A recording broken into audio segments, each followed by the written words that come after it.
दोस्तों, IT sector की one of the best company Infosys ने अपने क्वार्टर 4 के रिजल्ट्स डिस्क्लोज कर दिए हैं। तो चले देखते हैं कि इन्फोसिस ने लास्ट क्वार्टर में कैसा बिजनेस किया है। तो उससे पहले आपको बता देता हूं कि कंपनी ने 25 रुपीज पर शेयर का डिविडेंड अनाउंस किया है, जिसकी रिकॉर्ड डेट 10 जून 2026 है।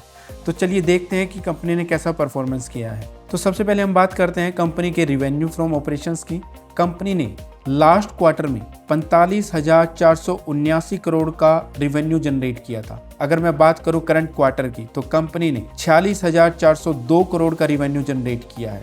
अगर मैं बात करूं लास्ट ईयर सेम क्वार्टर की, तो कंपनी ने 40,925 करोड़ का रिवेन्यू जनरेट किया था। अगर मैं कंपैरिजन करूं तो लास्ट ईयर के मुकाबले कंपनी का जो रिवेन्यू है वो इंक्रीज हुआ है। अगर मैं लास्ट क्वार्टर से कंपैरिजन करूं तो भी कंपनी का जो रिवेन्यू है वो भी इंक्रीज हुआ है। अगर हम बात करें टोटल इनकम की, तो कंपनी ने लास्ट क्वार्टर में 46,618 करोड़ की टोटल इनकम जनरेट की है। अगर हम बात करें लास्ट ईयर की, तो कंपनी ने 42,115 करोड़ की इनकम जनरेट की है और इस क्वार्टर में अभी कंपनी ने 47,561 करोड़ की इनकम जनरेट की है। अगर मैं परसेंटेज वाइज बात करूं तो लास्ट ईयर के कंपैरिजन में कंपनी ने लगभग 11% की टोटल इनकम में ग्रोथ दिखाई है। अगर मैं कंपैरिजन करूं क्वार्टर ऑन क्वार्टर बेसिस पे, तो कंपनी ने लगभग 2% की टोटल इनकम में ग्रोथ दिखाई है।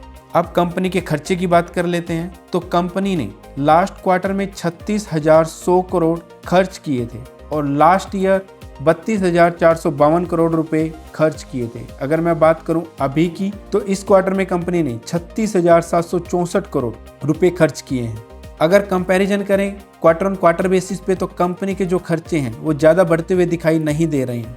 ये इन्वेस्टर के लिए एक पॉजिटिव पॉइंट है। अब हम बात करते हैं कि कंपनी ने कितना प्रॉफिट बनाया। अगर मैं बात करूं लास्ट क्वार्टर की, तो कंपनी ने 6,666 करोड़ का प्रॉफिट जनरेट किया था और लास्ट ईयर 7,038 करोड़ का प्रॉफिट जनरेट किया था। अगर मैं बात करूं अभी करंट क्वार्टर की, तो कंपनी ने 8,509 करोड़ का प्रॉफिट जनरेट किया है। अगर हम कंपैरिजन करते हैं लास्ट ईयर के कंपैरिजन में, कंपनी ने लगभग 20% की प्रॉफिट ग्रोथ दिखाई है। अगर मैं कंपैरिजन करूं क्वार्टर ऑन क्वार्टर बेसिस पे, तो कंपनी ने लगभग 27 से 28% तक की प्रॉफिटेबिलिटी ग्रोथ दिखाई है। अब हम बात कर लेते हैं कि लास्ट क्वार्टर में कंपनी का जो प्रॉफिट है वो डाउन क्यों हुआ। अगर मैं बात करूं कंपनी के एक्सेप्शनल आइटम की, तो लास्ट क्वार्टर में कंपनी को 1,289 करोड़ की पेनल्टी लगी थी, जिसकी वजह से कंपनी का जो प्रॉफिट है वो डाउन चला गया था। तो नेक्स्ट अब हम बात कर लेते हैं कंपनी के अर्निंग पर शेयर की। अब हम बात कर लेते हैं अर्निंग पर शेयर की, तो कंपनी ने करंट क्वार्टर में लगभग 21 रुपए की अर्निंग दिखाई है और लास्ट क्वार्टर में कंपनी ने 16 रुपये 17 पैसे की अर्निंग दिखाई थी। अगर मैं बात करूं लास्ट ईयर की, तो कंपनी ने लगभग 17 रुपये की अर्निंग दिखाई थी। अब हम बात कर लेते हैं मार्केट की एक्सपेक्टेशन की, यानी कि डिफरेंट ब्रोकरेज हाउसेस की क्या एक्सपेक्टेशन थी। अगर हम बात करें रिवेन्यू की, तो ब्रोकरेज हाउसेस की एक्सपेक्टेशन थी कि 46,000 करोड़ का जो रिवेन्यू है वो एक्सपेक्ट कर रहे थे, लेकिन एक्चुअली में जो इन्फोसिस का रिवेन्यू आया है वो 46,402 करोड़ आया है। वर्डिक्ट यानी कि बहुत अच्छा रहा है। अगर मैं बात करूं प्रॉफिट की, तो ब्रोकरेज हाउसेस की एक्सपेक्टेशन थी 7,500 करोड़, लेकिन कंपनी ने 8,500 करोड़ का प्रॉफिट कमाया है, यानी कि मार्केट की एक्सपेक्टेशन को बीट किया है। अगर मैं बात करूं क्वार्टर ऑन क्वार्टर ग्रोथ की, तो ब्रोकरेज हाउसेस की एक्सपेक्टेशन वीक थी, लेकिन एक्चुअली में जो रिजल्ट आया है वो काफ़ी स्ट्रॉन्ग आया है।